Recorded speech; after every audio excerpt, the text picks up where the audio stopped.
دې وخت مونږه د لکي مروت ضلع د مخې منصور کلي کې په یوه کلي باندې ولاړ یو او دا ماشومان تاسو وینو دا ماشومان د اوبو ډکولو کې لګیا دي، مصروفه دي او دا ماشومان چې دا عاجزان لکه سکول نه چې کله راشي نو د دوی دا مشغولۍ دغه لوبه وي چې ټیم ته ورغاړه کړي، کور ولو ورسره چې کومه دي ډبه ورسره ریړۍ ورسره یو شی بل شی. نو یوه طرف ته خو موږ دا اورو، ټول خلک دا نارې سورې اوري، ګورنمنټ دا دعوې کوي چې بھئی تعلیم حاصل کرو. ټیک ته تعلیم بنیادي شی ده، دا به حاصلوو، خو هله چې کله دا ماشومان اوزګاره وي، دا ماشومانو په لاسونو کې دا ډبي نه وي، دا پیپې نه وي، کله حکومت دا مسله حل کړي. او ورسره بله دا خبره چې تعلیم چې دا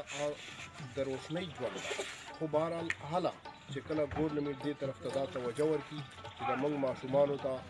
موږ ماشومان دې مصیبت نه آزاد کړي، نو کله چې دې ماشومانو په لاس کې قلم راشي او د ریړیو په ځای د پیپو په ځای باندې دوی په لاسونو کې کتاب راشي، نو هله به دا ماشومان تعلیم ته توجه ورکړي، تعلیم به حاصل کړي. خو دا هله چې کله حکومت د دې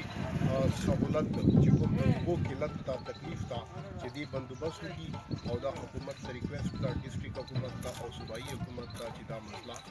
په بنیادي ترجیحاتو سره دا حل کړي او دې ته توجه ورکړي. ډېره مننه.